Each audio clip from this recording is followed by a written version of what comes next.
What is innovation? Use your phone and just type the definition in your phone. What do you think innovation is? Just from the top of your head. You can also ask ChatGPT, obviously. New ideas, there's the first response. Something new. Unique ideas. Something new that creates impact. So there's an idea of it's not just new, but it also changes something. A tool that helps one to do one's job easily and effectively. Creative responses to problems. Problem solving is at the heart of innovation. Thinking about problems and new ideas to solve them. Constant improvement and change to meet specific objectives. Finding creative new solutions to problems. Breaking rules, I like that. Improving on systems. I'm going to sort that. By the way, this is AI now doing that. So there's new ideas, there's constant improvement, there's inventions, and there's unique perspectives. I'm going to wait a moment more to see if more questions are coming in. A tool that helps one do one's job easily. So this, for example, Mentimeter, the software behind this, offers an AI-powered sorting of these answers. Just to see, and it more or less works. No? So there's 4 clusters, and in the clusters we see that there's actually in it what it says on the label. 6 groups found. Let's see what that does. Okay. Breaking rules and creative responses. Okay, now if we're talking about innovation in the newsroom, the question is, what do we actually innovate around? So, I mean, the most obvious thing is technology, but in the newsroom, there's a lot of other things happening. So please pick your poison. You can choose 3. Do you think innovation mainly is around new ways to tell stories, new formats, new ways of interaction, improving the distribution of content, production innovation, workflow improvements, new collaborations, or is it about business innovation or anything else?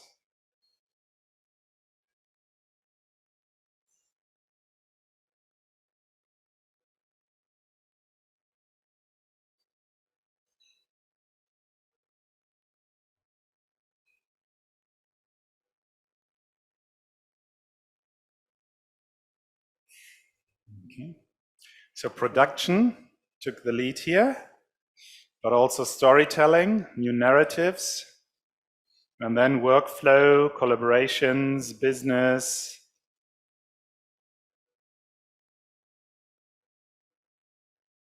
Yeah. Storytelling and production. Oh, the storytelling took the lead.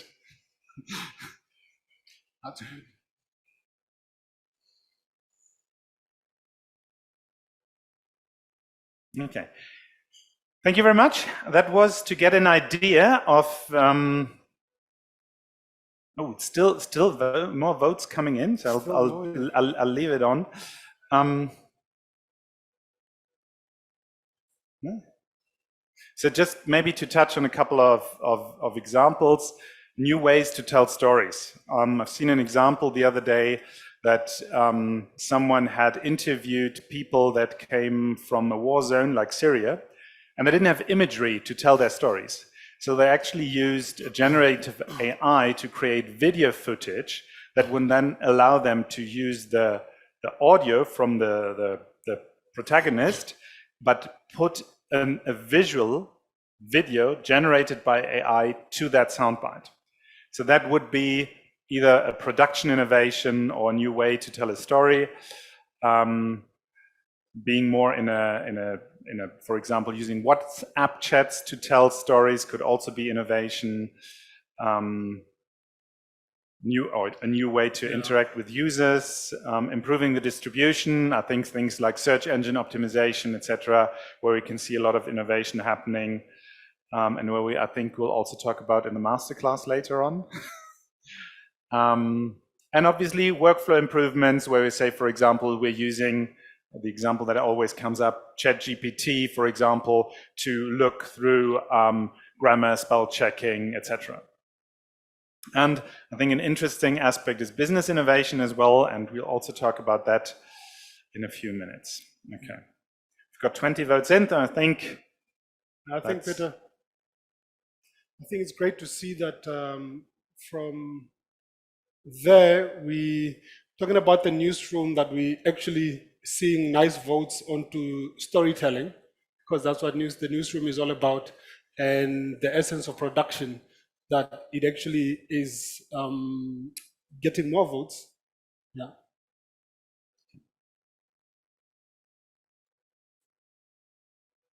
Community innovation, Levi. What happened there? Yeah, great. So thank you so much, Peter, and to our online audience as well. Yeah, so during the Innovation Lab in Gobabis, and I must say, and also state that I'm from Gobabis, small town, but of course, got a community radio there going, and we hosted for the first time community media from across Southern Africa. And I think this actually proved that community media, especially South to South cooperation, can actually come together and gather ideas, develop new products, and go back with this to their radio stations and actually be able to offer products to their audience. So to start with, I think Angela is on, eh? Yes.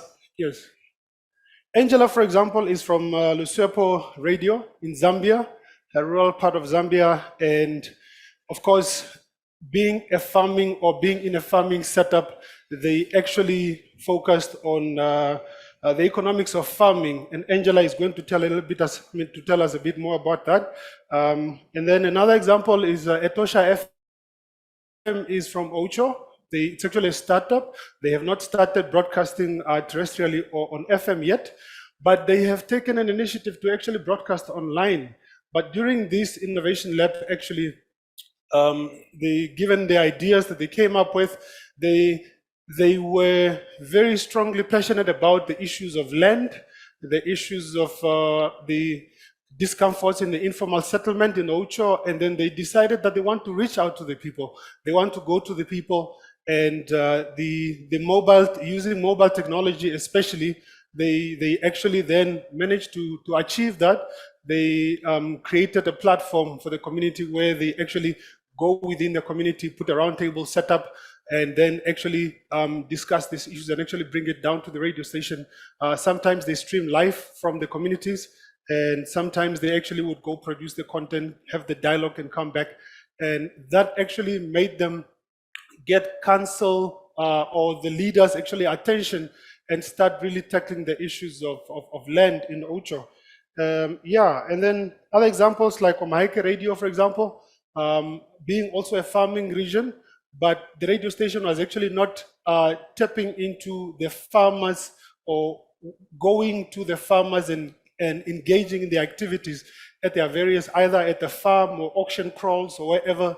And then they also equally did the same thing with using mobile technology, actually just coming to set up the whole mobile studio and engaging and talking to farmers.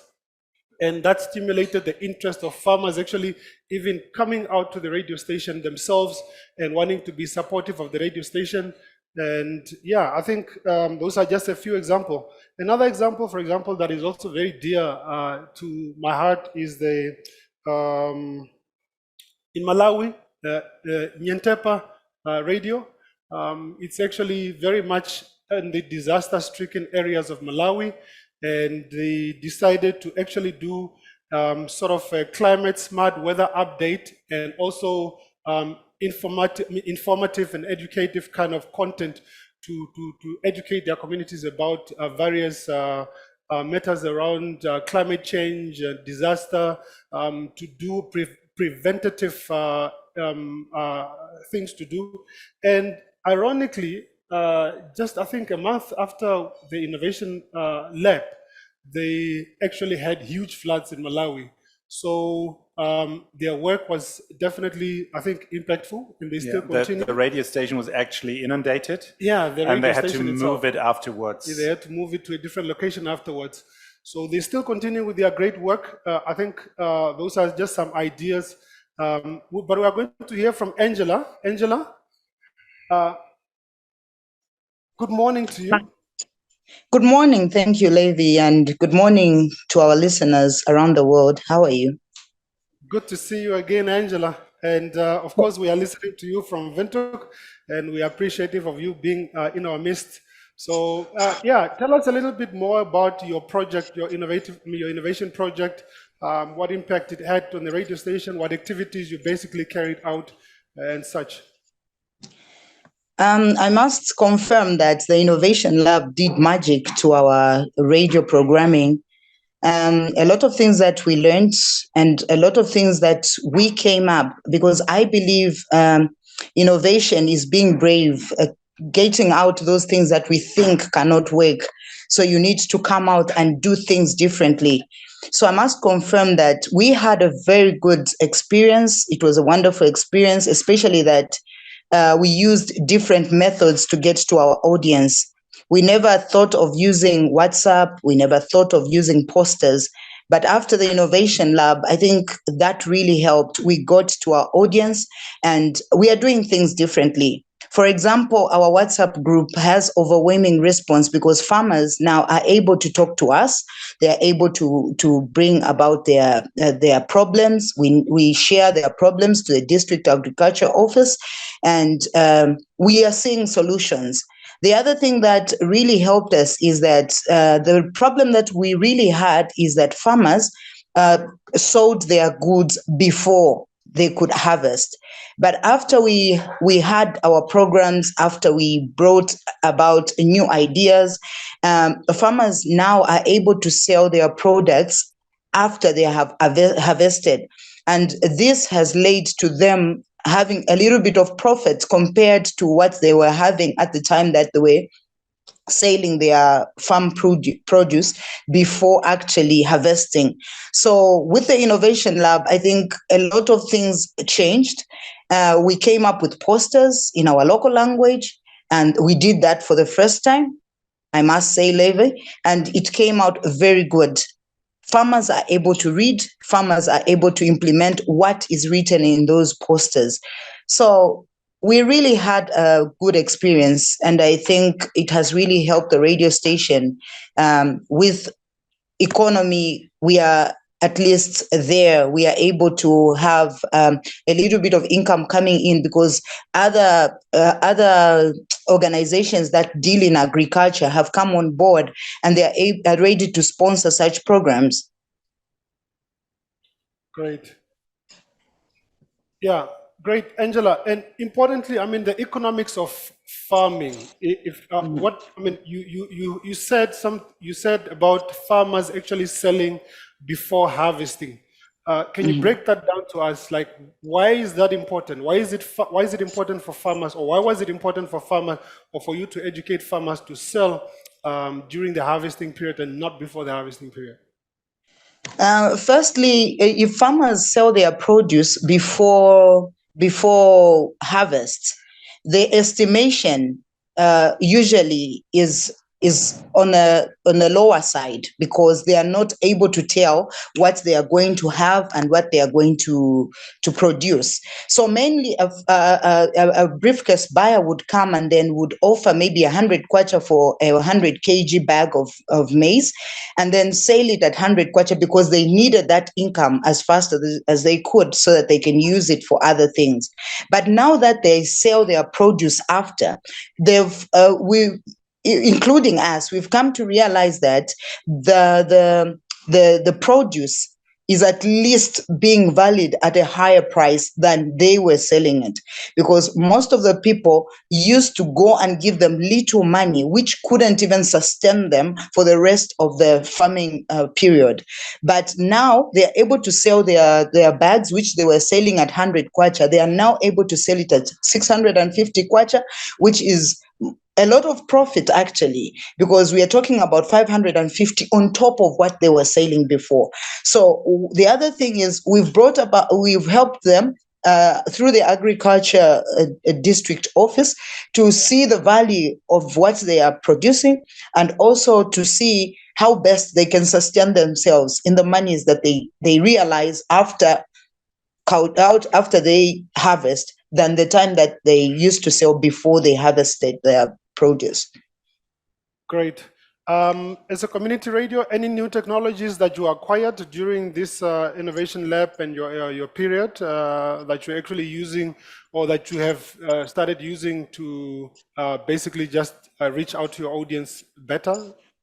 Oh yes. The WhatsApp group has really helped us, and it has brought about a new I'd say a new diversion. We are now looking at things on a different platform. Before then, we just used to get to our audience maybe just through interviews. You meet them on the way and then have interviews with them, see how best you can help them. But with the platform that we have now, which is the WhatsApp group, people keep floating in questions. We keep on channeling them to the relevant authorities, and it has really helped us. And also we looked at engaging our audience with a lot of listening groups. That has also helped, because we are getting feedback, and that feedback is helping us a lot. The other thing is our posters that have been written in our local language. So farmers, whether educated or not, are able to access the information through those posters. So with these technologies, I think the radio stations has really enhanced the way they communicate with their audiences, and also come in as a help to those that need them at the right time. Great. Another one also, just maybe before I go to Peter, there's also another one in Bulawayo called Community Podium, and Community Podium actually put focus on streaming council meetings, and they actually acquired some mobile technology as well that assisted them to actually stream council meetings from their ward, and then their audience actually tapping into that, and also being able to ask questions and give feedback and so on directly to council during those public slots. So I think those are various ways that community media across Southern Africa are actually putting effort in using technology and just renovating themselves to actually better serve the audience, you know. Yeah. Thank you very much. I think very good examples of how innovation in the newsroom touches on dialogue formats, what we've seen with creating a WhatsApp group, but also has an impact on the viability, because you get new clients for the advertisement in that would sponsor these shows, for example. And then in the long run, I mean, the impact on the farmers is really impressive, because they actually changed their behavior based on having different information and taking different decisions. So I want to have a look now at this, by the way, this is from Omaheke Radio, where they went to the cattle farming auctions, to the auctions to talk directly to the farmers. But I wanted to take the question up, is there actually a business case for innovation? Because, I mean, we've all spoken about ChatGPT, and ChatGPT in version 3.5 is free to use. In version 4, I can subscribe for, I think, around $20 at the moment. Yeah. So I want to talk to Mary Kadewere from iHubOnline in Malawi about the business side of innovation a little bit more. But first of all, Mary, what is iHubOnline? What do you do?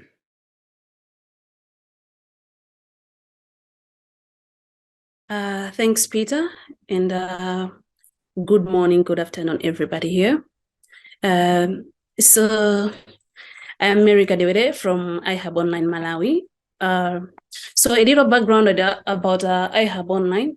We are a small media company that started in 2019, and we operate in 4 main domains: live streaming, where we offer broadcast standard video events to corporate clients.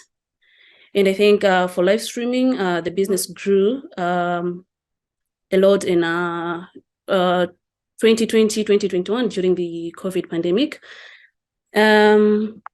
Another domain is that of media monitoring research, where our focus has been on media monitoring. So we basically assist organizations interested in media monitoring in terms of content to determine sentiment, mentions, and package summaries. Another domain is that of app development, developing of AI powered applications. So these are applications designed to the specific needs of the journalism domain. And then lastly, we are currently working on fact checking through our platform, iCheck. Yeah, so that's all about iHub. So our growth has been supported by partners with renowned media organizations, including grants from the International Media Support, as well as the European Union. Also training from the Journalism AI, as well as DW Akademie. Okay, so I want to talk to you about one of your projects, and that is what you call a bespoke AI system, so an AI system that you developed, and it's called Journalizer. What does Journalizer do? Okay, so Journalizer is among several tools that iHubOnline developed. So I would say Journalizer is a journalism virtual assistant tailored. It offers assistance with intricate analysis. It tackles relevant questions and also provides guidance on the customized information. So it's just a matter of you have a document, you have a text, you punch in, it gives you the answer instantly. It analyzes the content instantly.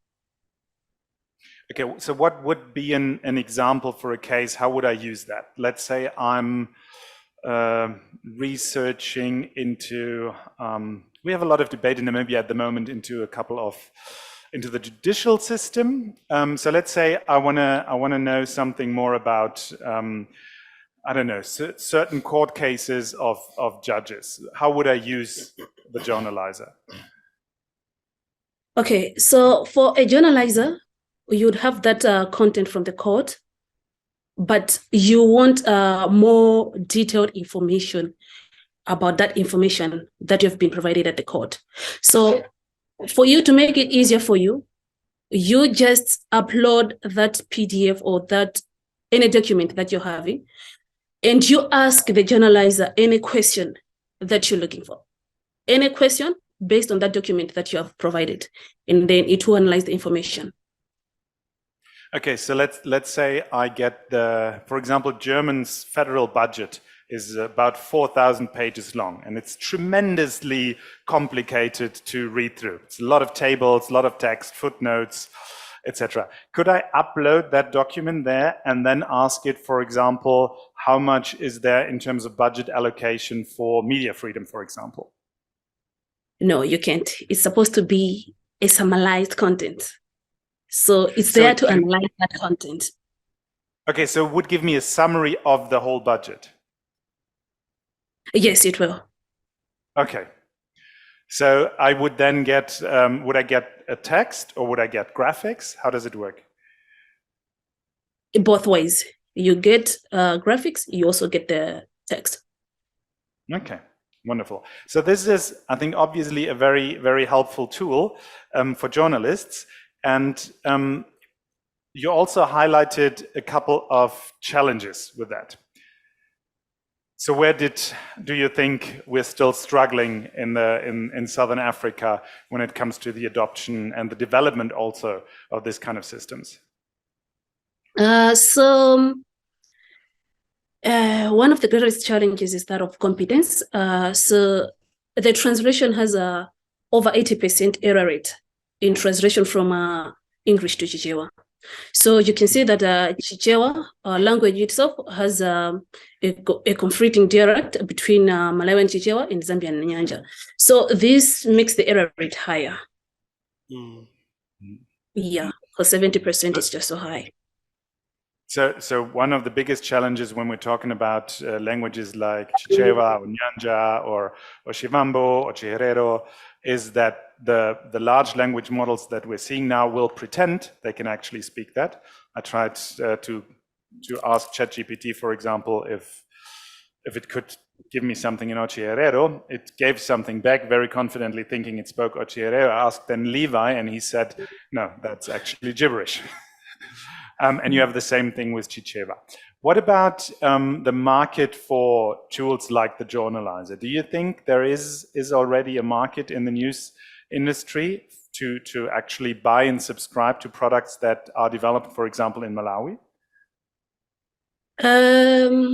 Okay. I would say, yeah, there is that market, but then people are very skeptical about using AI. But then despite the skepticism, there is that high interest. But people are not willing to pay. So it comes at a cost, but then people are not willing to pay. And I understand, I'm going to go to the next slide, that you looked at the business side of this and kind of came up with a way how you can actually compare whether it is more economical to subscribe to a service like ChatGPT in the long run, or whether it actually makes sense to develop your own product and model that you would then own. Can you explain us how such a comparison would work? And remember, not an economist. Okay, thanks, Peter. So we make our own AI solutions.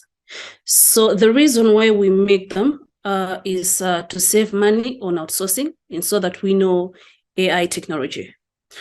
So when it comes to subscriptions, you can compare subscriptions to our tools because the tools that we develop are best for what we want to achieve and what we want to implement. Mm-hmm.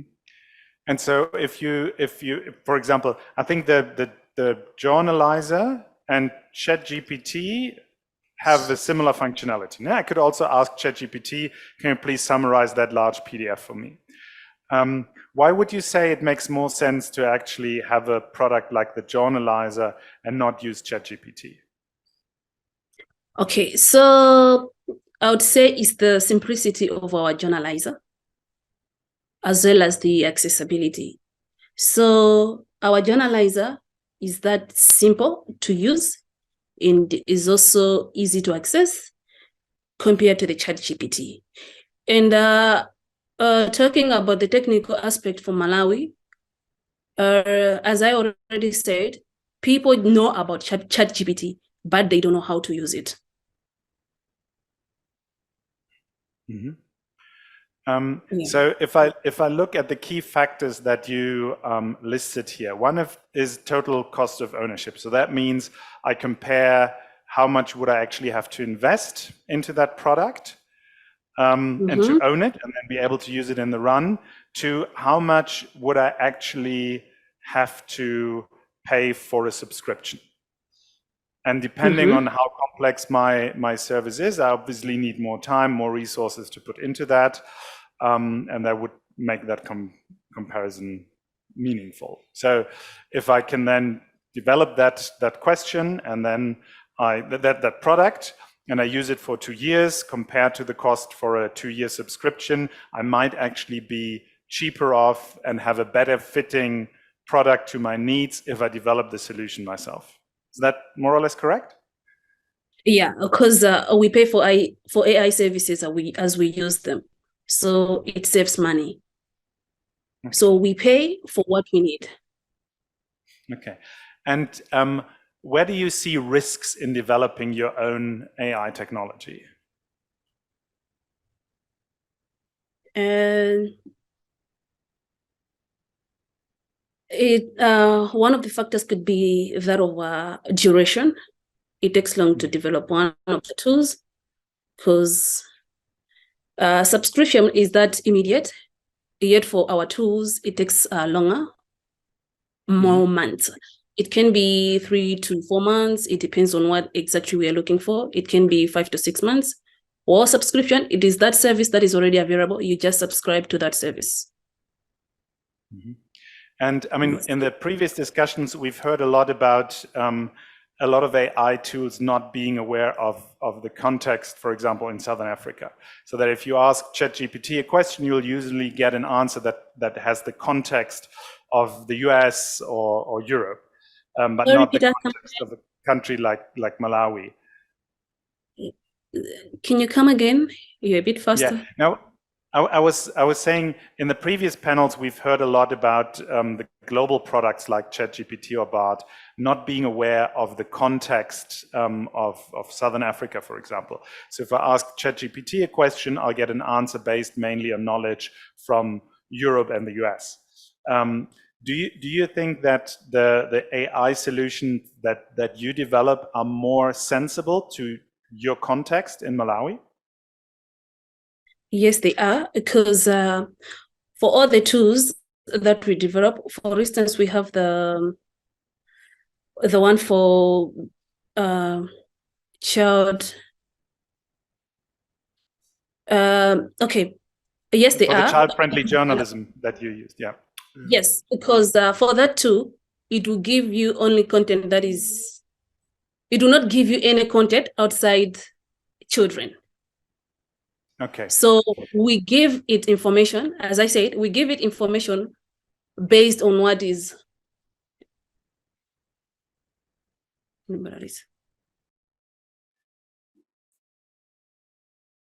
So you can control the information that you give into the model, and then you don't have a very wide, let's say, global internet knowledge that the answer is based on, and then you get an answer back that you can more or less control.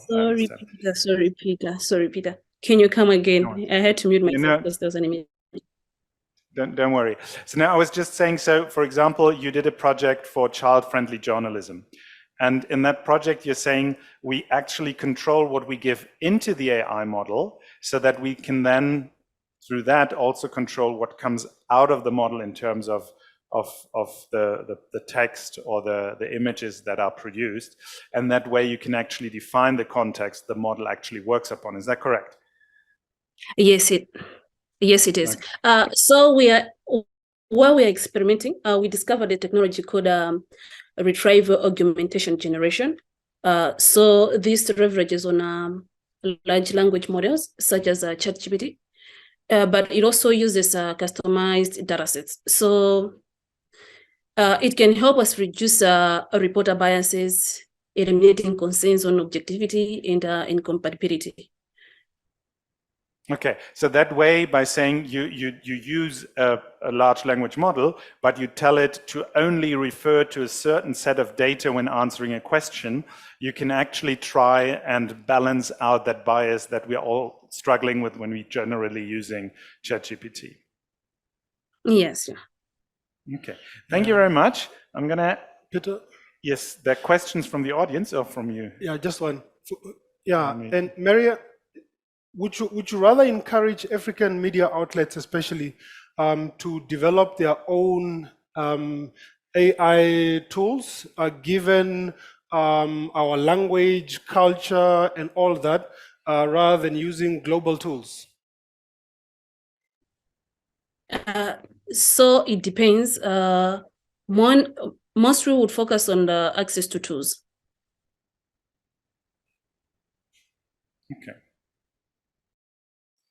Okay, so one reason why we do innovation is because we think innovation and trying things out is a good way to learn. So here's the next question to the audience. How do you learn best, you personally? Do you learn by getting an explanation, let's say a teacher telling you how to do something, or do you learn best by trying it? Let's say ride a bike, write a news article. Do you learn by trying, getting on the bike, trying to write a news article, and then seeing how that works? or do you learn by explanation? I'll tell you how it's done. Yeah. I hope that was not a too leading question in this panel.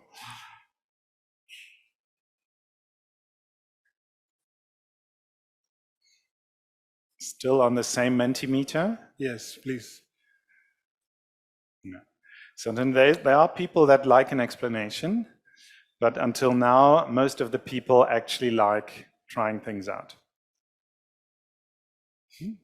Children in particular, if you look at a kindergarten and you see how children learn, it's actually quite fascinating that they usually just follow that logic that all the innovation hubs are now publicizing. Yeah. They take something, they try something out, they see if it worked, and then they might even discuss about it, and then they'll try again with a different approach. And that's pretty much the same that we try to do in the innovation labs. We try to learn by implementing, by trying out, and see what kind of a result does it give us, reflect on it, and then go over to improving and learning. Okay. So, majority learns better through trying than through explanation. And I'm going to pick your brain here on the next question. What do we need to be innovative? So, if you think about what kind of an environment, what kind of things or inspiration do you need in order to create new ideas? Just type your idea in there. An open mind, courage. Yeah. But can also be resources, can be people, can be access to, I don't know, experts. Time is a very good thing. Curiosity.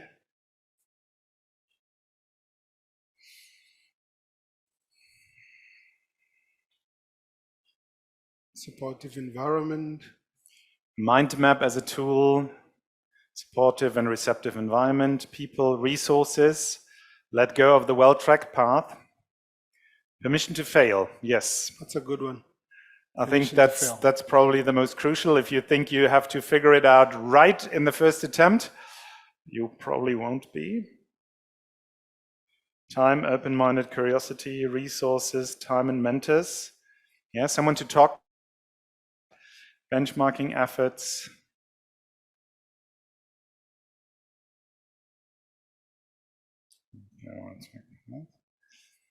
I'm gonna try what happens if I ask the AI to sort this out now.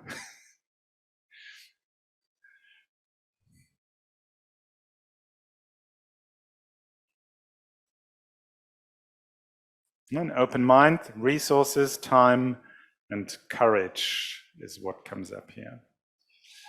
Okay. Thank you very much.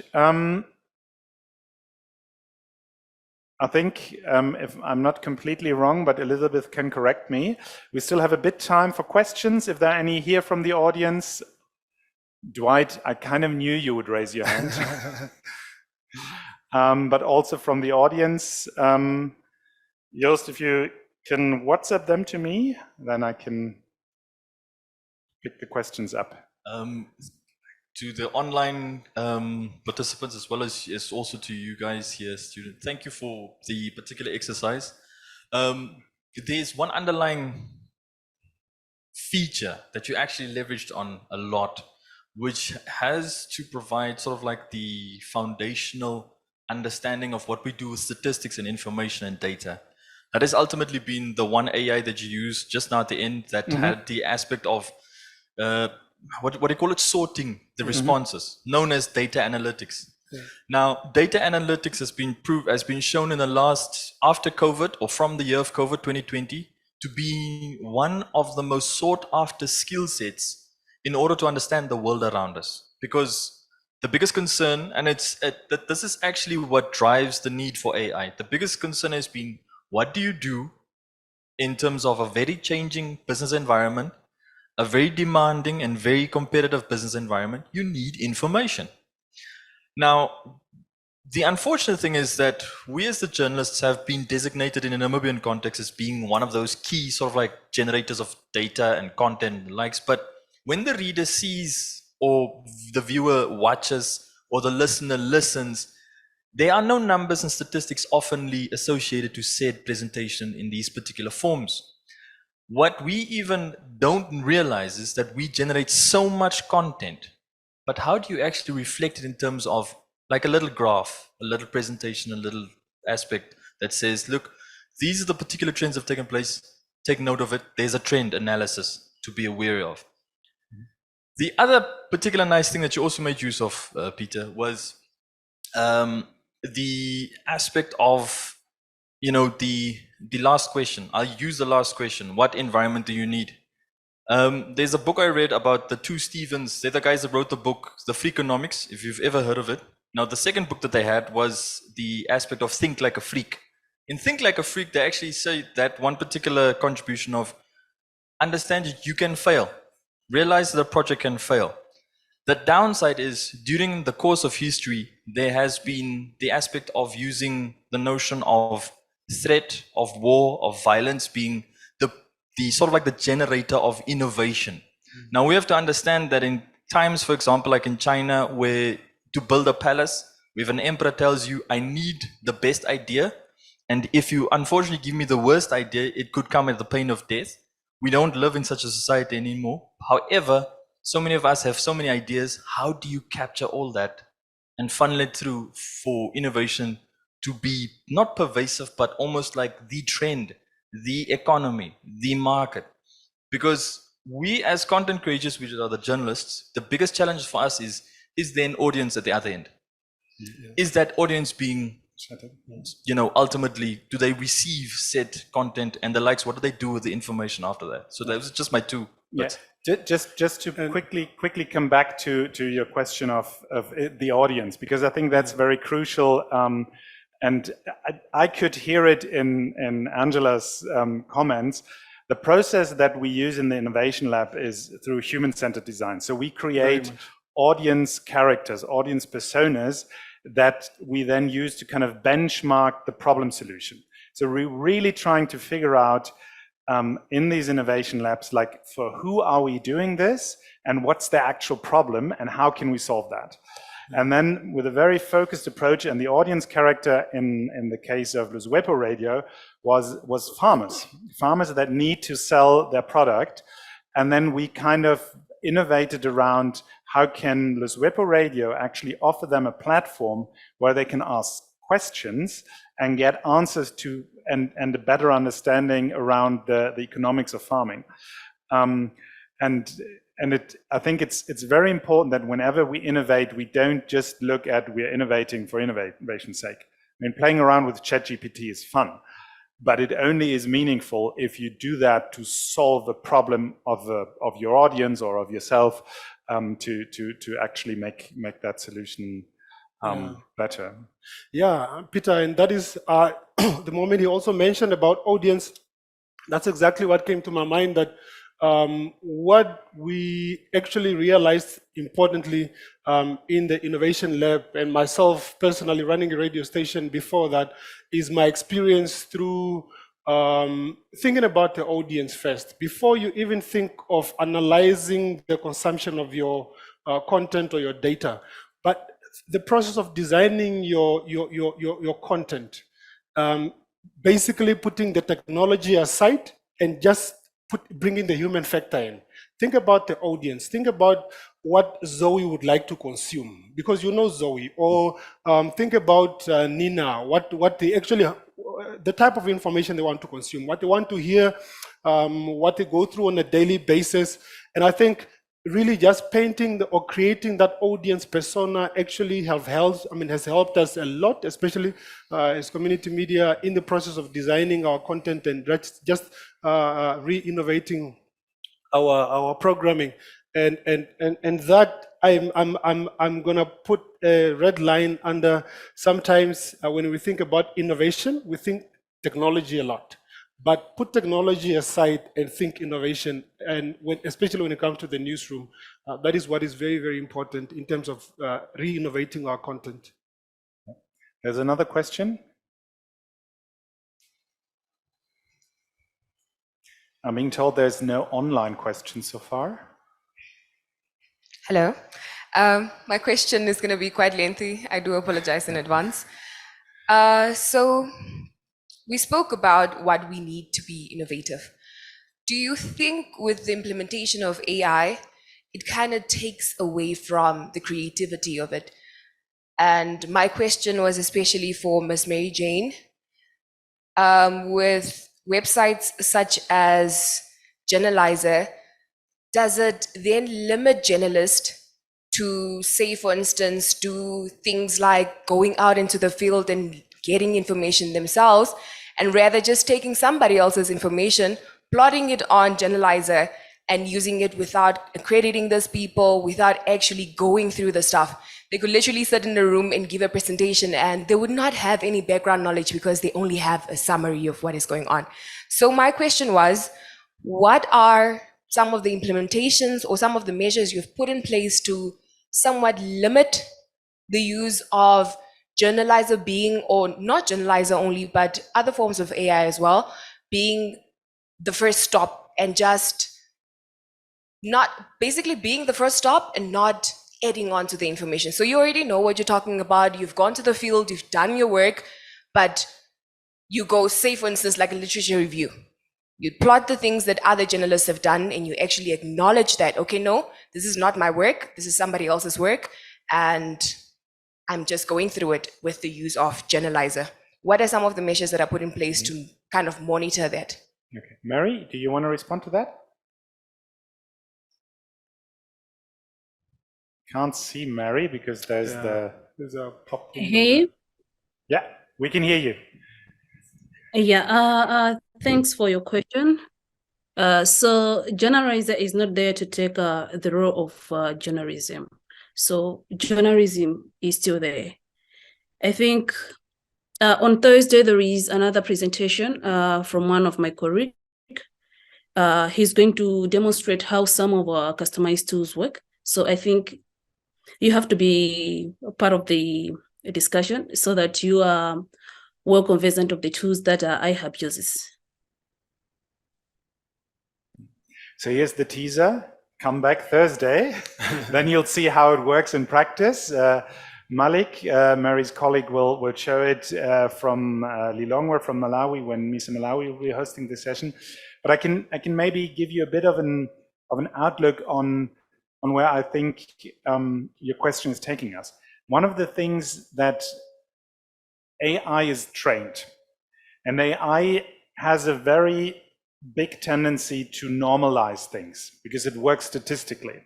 So a text that you get from AI at the first instance might look funny because you can give it prompts, do it like a pirate, do this in the style of Shakespeare, etc. But if we're talking about journalism, then the text that you get out of ChatGPT in a lot of cases are actually full of cliches. They don't have a very strong argument because you can see it's a machine-made thing. Yeah. It doesn't have character. So to give you an example, when we had this year's call for applications for Innovation Fellowship, we got a couple of applications where we could tell this was written by ChatGPT. And why could we tell? Because the argument wasn't convincing.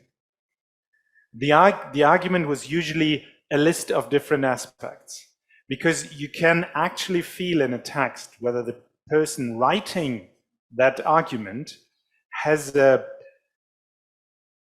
understanding of what they're saying, or has just put data into machine and put it in front of you. So I think at the moment, I assume that the large language models that produce this kind of text will become better. But we are still at a point where I would say a handmade text or machine typed or spoken audio text can be distinguished from machine produced text still. And I at least usually will be able to tell the difference and appreciate the actual argument. Depends on the quality of the writer, of course, but there is a tendency that if language generation is statistical, we will get all of the kind of the same flavor all at once. And that might not actually be tasty, because sometimes a bit of spice, a bit of salt, a bit of kapana spice for the Namibians is actually a good thing to have even in texts. Yeah, and I think in our cases, we are still at least lucky we can be able to determine that. And this is why I put local context or local AI. If we come to the point where there is so much AI developed for our either Namibian context or African context, then maybe things might become a little bit difficult to determine. But at the moment, I think it's pretty easy to determine. Okay, I just saw a question popping up. So Zoe, please go first. And then I saw Winston posted something in the chat. Joost, if you can WhatsApp that to me, then maybe we can take 2 last questions before we hand over to Charlie Beckett. Yes, this is a very quick one. I was very, very pleased to hear about the new startup, Etosha Radio, you said, but they are not licensed yet. Yeah. So they are broadcasting online. Yeah. I was just interested in how they're actually communicating with their community, because data costs in Namibia are rather high, and are they as effective as they hope to be? I mean, without having the terrestrial license. Yeah, good question, Zoe. At the moment, they are really just making do with what they have, but mainly at least they have full-time internet connectivity. They have a mobile digital mixer, which allows them to basically just have conversation in studio, record, or actually be able to put their content or their programming on the internet, and then they share links on WhatsApp. Us knowing that at least for Namibia, WhatsApp data is freely consumable. So at least there's those packages, but mostly they do through the Innovation Lab, which I believe they are still doing the program. They actually do more outreach to the community, which is a bi-weekly programming. But I understand they are in the process of their application with CRAN. Hopefully, they're probably going to get it soon. But with my experience also, I think if they capitalize on the online content distribution for a community of their size, yeah, it actually works out good. I also have experience that terrestrial broadcasting for a community radio station that does, especially in a small town or in a small setup, broadcasting to a limited area is not very business-wise, and it really community radios have been limited in that essence, and their growth is limited. There's not enough revenue. So I think rather streaming online and sharing the content to a person from that setup but living in a different town or different part of the world actually can also do them better, and I think they've been doing quite okay with that. Yeah. A bit before Elizabeth kicks us off the stage, the master of time, we're very timely. Just quickly, I think what we've also seen in the case of Etosha FM is that the fact that they go out and have the dialogues in, for example, the informal settlements makes a difference, because people are listened to, and they actually, even if it is just a meeting where people voice something and then it gets by word of mouth to the council, they get a voice, and they get a voice opposite the authorities. And I think there alone we already have more dialogue between the citizens and the municipality, and it might not need the terrestrial broadcast for that. So I think dialogue can start small. I mean, license would be nice, but could business-wise also be difficult to sustain it. So I've got two final things: a question for Mary and a remark from Winston Mwale. On these AI tools that summarize content, the aim is to get the gist of the write-up fast, something that would have taken long for a journalist. Again, these tools can get you specific answers, but of course fears of plagiarism can arise because there's a chance of using other people's work without their consent. And then from Anderson Fumulamini in Malawi as well, there's a question for you, Mary. Is it not possible to generate more vernacular input for the journalizer so the AI tool will have more data to support the English Chichewa translations? Alternately, have you tried to establish why AI provides very minimal English Chichewa translation? Can you give us insights into that, Mary?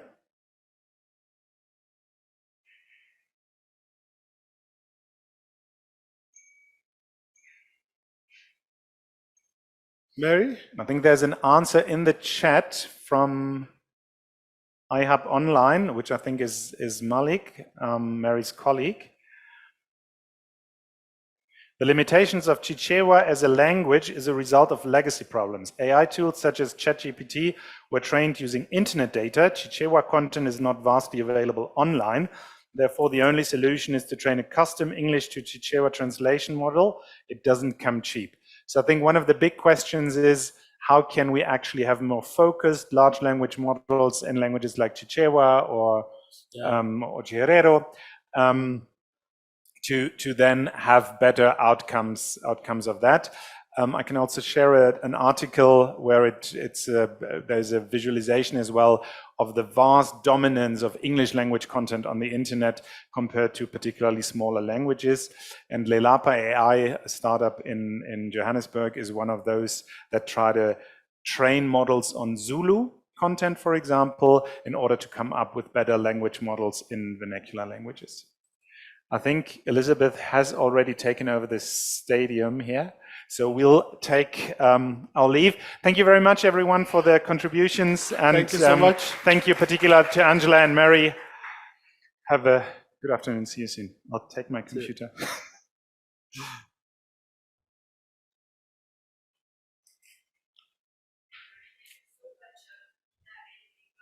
Facilitating a very engaging session. We will be heading into our next session, of which I am greatly honored to present. Our next guest is the author of the recently launched report on generating change, a global survey of what news organizations are doing with AI, with a special focus on Southern Africa. He is also the head of Polis, LSE, Journalism and IE Research. Please help me welcome Professor Charlie Beckett. Okay, so Professor will be sharing his insights from his report, and he will also be speaking on the global trends on the use of AI in newsrooms. Thank you so much, Professor, for dedicating time out of your very busy schedule to join us today. Great. Could you just tell me how much time I've got, please? 20 minutes. We are running just a few minutes behind schedule, but that's fine. We can take it into a few minutes of our lunch hour, because this will be very insightful. I'm sure it will, yeah, the appetite will be catered for through the discussion. We can go ahead, Professor. Great. Okay. Well, what I'd say is thank you very much for letting me join in your discussion. It's really interesting to hear people talking about AI and innovation in that last session. It's obviously very exciting, but at the same time, we are all still exploring it. If you go and do a search online for the journalism AI at LSE, you'll come across the project that I run, which is a global project. It's been running for 5 years already. And we've been looking at around the world, from Argentina to Asia and back again, how newsrooms have been using AI. And in the past, they have been using it more as a kind of doing very basic, repetitive tasks. So automating news gathering, for example, or automating perhaps your paywall. So it's been kind of invisible. And obviously that's all changed now with generative AI, with ChatGPT and so on. And that's what you've been talking about in this conference so far. If you go to our website, you can find a whole load of resources that can help you understand what AI can do. We've got lots of training courses, some of them just 1 hour, Some of them can take weeks, and you can do them by email remotely. We have a huge network of around 8,000 people signed up to our newsletter, and you can connect to those people as well. And we have loads of helpful materials. We have an AI starter pack, we have lots of case studies, and we have lots of examples of people doing innovation experiments around the world. So there's loads of stuff for you to help. It's all free. The latest survey, which is called, as a colleague there mentioned, Generating Change. This is a repeat of a survey we did 5 years ago. So it's been fascinating to see how people are adapting to AI around the world, and how, of course, they're using generative AI in particular. And the results were really interesting. I mean, it's obviously it's all happening right now, so it's too early to be able to decide exactly what the impact is going to be. But overwhelmingly, the respondents, and 25% of them were actually from the continent of Africa. Overwhelmingly, the people said that they have been experimenting with it. Overwhelmingly, they all expect it to be part of their working lives going forward.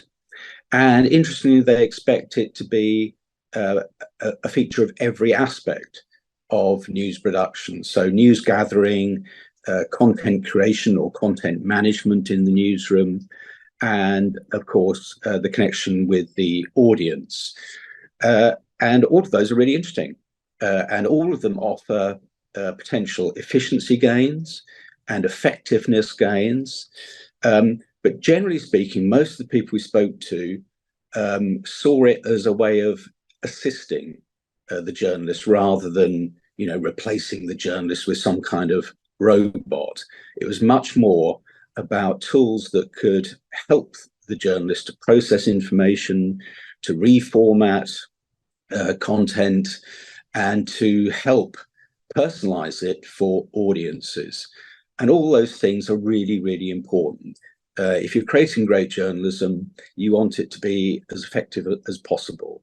And many of these tools can help you do that. Of course, there are huge downsides as well. We know that there are all sorts of risks associated with the AI. And indeed, those risks can be kind of quantified in different ways. There are general risks, and you've been speaking about some of these in this conference already. There are general risks we know with AI in general. There's algorithmic biases, there's problems around language. Most of the algorithms are trained on English language material. And so, there's that generic problem that you'd face using AI in any setting. There's also problems around technological dependency, that these technologies are being created by huge companies largely based in the West, they're based in America. So who has the power and who controls them, who regulates them? And then there's obviously specific challenges for journalism. Some of these are legal challenges around copyright, for example, about whether you want to give them access to your data to help them train those models. But I think the biggest problems are quite practical ones. It's around the fact that these machines are not truth machines, they're language machines. And anybody that's used ChatGPT to do journalism will have soon found out that it is often inaccurate. Indeed, it sometimes even makes things up. And that's because the algorithm is just that. It's a language machine. It's a way of predicting the kind of text that it thinks is what you want. And it's very, very, very good at that. It's very good at giving the impression of being intelligent. But as many of the speakers have referred to, it's very limited. There's lots of things it can't do. It can't do as well as human beings. And perhaps in a way that's quite reassuring. It means absolutely all the respondents that we spoke to said that the human has to stay in the loop, and that whenever you use this technology, especially if you're using it to create content that's going to be published, then you have to make sure that you're supervising it, that you're editing it, just like you would with any journalist in your newsroom. So I think certainly in the short term, most of these cases are going to be quite practical. It's not going to be used to sort of create a whole news website in its own right, although there's lots of interesting tools that you can develop, such as chatbots, for example. And of course, there's a broader risk around this, and I'm sure you're probably seeing it already, that people are going to be using it to create bad information, propaganda, hate speech, all that stuff, the deep fakes, that imagery, for example. And we all know that we're going to see a lot more of that, because this makes it so much easier to create it and much harder to tell the difference between the fake material and the real material. There's lots you can do with AI to try and counter that, but I think the most important thing is, if you're worried about this, is to do your job better. Do all the things that journalists are supposed to do. If you see something online, if you see imagery and you're not sure, well, check it, just like you should do with any other source. And I think that kind of verification is going to be even more important for journalists going forward. They can use these tools to help them, but it's in the end back to quite traditional ideas of checking your sources, making sure the facts are verified. And lastly, I would say there's an opportunity around this technology, which in a sense has got nothing to do with the technology itself. And that is this, which is that if you can use this technology to save time, and I speak to journalists who, for example, I spoke to a journalist who's doing coding for a newsroom, and he says it saves him 80% time when he's doing the coding. You speak to people who are using it to process all their sources, all those newsletters that they get, all those press releases that they get. Well, they're using the AI to summarize that to save them time. And the hope is that if you can save time, you can use it for something else. You can use it to do, ideally, to do the things that humans can do that the AI either can't do or doesn't do very well. And that's things like getting out and reporting, going out and talking to people, going out and to courts or to council meetings, or to go and investigate stories. It's perhaps to spend more time researching a story, or perhaps it's spending time being more creative about the way that you tell stories, so that you are adding human value. And my final point is that in quite a lot of materials can be created by the machines. As a previous speaker suggested, some of that content is going to tend to be more bland because it's going to be more formulaic. It will still be very useful, but it won't stand out so much, I don't think. The material in that world that will stand out will be the human-inspired material that shows your intelligence, your judgment, or perhaps your emotions, your empathy, your thoughtfulness about something. Humans will still be the best at doing that, and that's going to make your journalism stand out. So I don't know if my host has got any questions, or whether any questions, sorry, I'm just looking at my screen, in the Q&A that people want to ask. All right, thank you, Professor. That is indeed very insightful what you just said. For me, I believe, or I agree with you that fake news would be perhaps easier and faster to put out. But as much as there are cons with AI, there are also pros, which you have mentioned, such as being able to save time and dedicate that to different areas of work. Another concern for me, I believe, would be the lack of human-centered and the lack of the human-centered focus, and also perhaps reporting would end up lacking the authenticity that journalism has been known for over the years. I would open up to the room and to our online participants if there are any questions or contributions at this point. We have a hand here, Alet, and then we have Zoe as well. Hi, Professor Becker. Thank you for that. That was very interesting. I'm wondering if you have any specific lessons from that report or from that research for us here at the southern tip of Africa about how to best, in an ethical and sustainable manner, tackle AI. We don't have necessarily the resources that big newsrooms in developed countries have to tackle AI and to implement AI in our newsrooms. So are there lessons that's already been learned that we don't have to learn ourselves, that we can just take from what others have learned in the future going forward? Yeah, that's a great question. And the first point to say is it's a really good idea to just learn from other people, to network. Don't try and invent the wheel, reinvent the wheel yourself. If you go to the report, there's a whole specific section devoted to, if you like, the kind of global context and, the global inequalities that can often form around technology, partly because of resources, partly because of issues like language and so on. And that's certainly addressed in the report.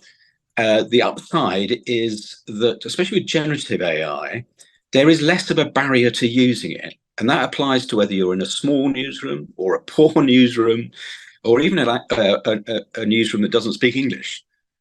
Because one of the great things about generative AI is you can just put a prompt in. You don't have to build some great algorithmic machine to be able to use it. So in that sense, it's accessible to anybody. I realize there are still barriers. It does cost money if you want to use premium versions and so on. But generally speaking, it's much more accessible to people, for example, who don't know how to code, who don't know how to design. Well, they can use this to do all those things. So in that sense, I think it's a bit of a leveler, actually. The other great thing is that, the translation facility of this technology is getting better and better, literally day by day, week by week. So increasingly people with so-called minority languages, for example, will increasingly be able to even build their own large language models, and they'll be able to train these tools on their own languages and improve their effectiveness. And that opens up all sorts of potential for non-English speaking newsrooms to do news gathering in different languages, but also to promote their content. On the ethical sort of concerns, again, there's a whole section in the report which talks about the ethical concerns that newsrooms have around the world, including places like Africa, but also how they're dealing with it.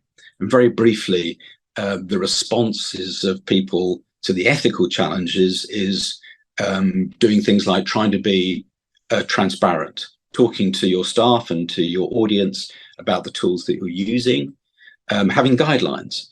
Just draw up some guidelines about what you think will be the best practice. And there's loads of examples on our website.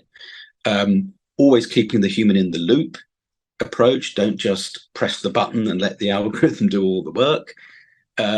Keeping certain editorial tasks AI free.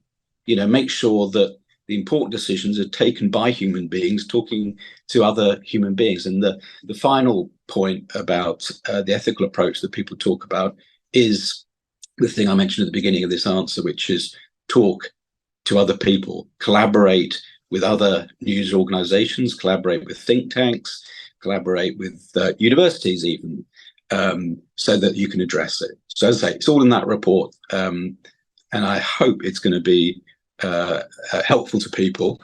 And I hope that people will keep that conversation going and learning from each other. Thanks.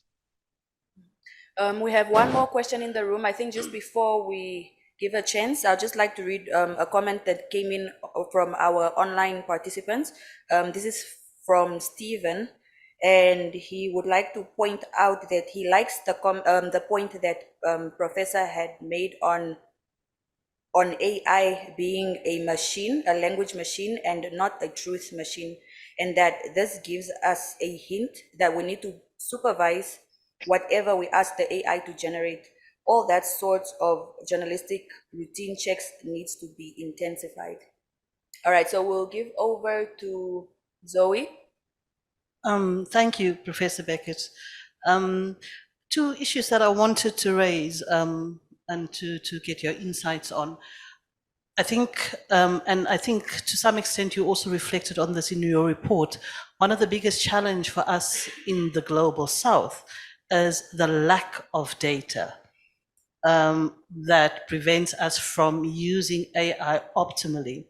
I mean, at this point in time, and this even impacts on access to information laws, which is some challenge that we're going to face in future. The fact that a lot of the information is still available only as documents or PDF files. So you don't actually have the data available to use with whichever technology that you apply to. Can you shed some light on that? And then there's a comment that you made in your report about one or us having to be very intentional about our use of AI and always to consider the political context and outcomes related to the use of AI. Would you also speak about that a little, if you have a moment? Sure. I mean, you make a really essential point there, Zoe. I mean, that's absolutely correct. That if you're going to do use tools that are based on data sets, then you have to know how good those data sets are. And there are various problems around this. Firstly, as you suggest, most of the data in the world is balanced towards the global north, especially America, and it's going to reflect the biases of those regions. And I say biases, not necessarily negative ones, but just the way it's shaped. I also think there's a problem which anybody who does data journalism anywhere in the world knows. The data sets are not all very good. Some of them are very uneven and wonky and inaccessible, and not everything is a data set either. So there are huge issues and challenges around that. I've been to a couple of conferences this year in Southern Africa, one looking at kind of data journalism and one looking more at kind of combating disinformation. And I'm really impressed by the way that people are developing skills and tools to address these kind of data issues. People like, the Code for Africa organization, doing really great work at spreading best practice around this. So that's one thing that journalists are going to have to do. We're going to have to get much better at understanding the data that we are using. And then if you think about it, that's a kind of that's what journalists should be doing. The world is data, if you like, and we develop skills to verify things, to understand things, and have evidence for things. And we've now got to apply those techniques to these data sets. I'm not a technologist, but as I understand it, it is becoming easier in a way, because these large language models have been trained, and in some ways you can now use them on smaller data sets, so they can be kind of smaller language models, and that's encouraging for people who are trying to focus in on or create even their own language models. There's evidence also that these these sort of techniques are becoming more proficient in different languages, as I mentioned before. As people build up their own training models in their own languages and in their own regions, then they will have more control. And you've even got examples of where news organizations are now building their own chatbots with generative AI, trained on their own archive and their own data. And that's a really interesting potential use case.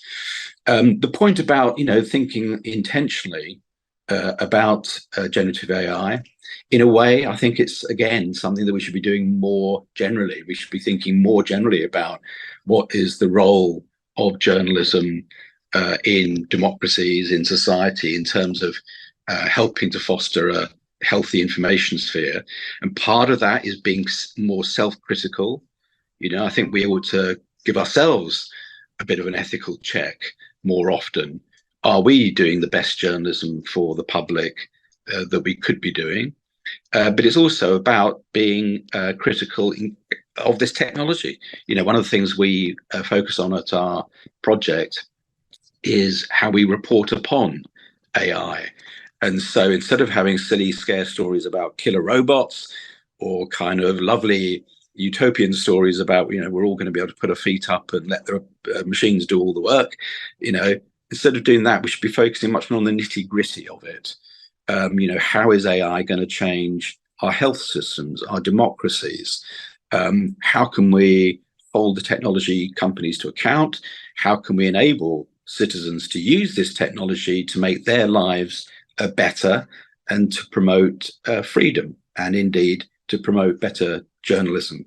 So I think we should be thinking more in the round about journalism. That's what I mean anyway by more intentional thinking. I hope that answers your question, Zoe. Thanks.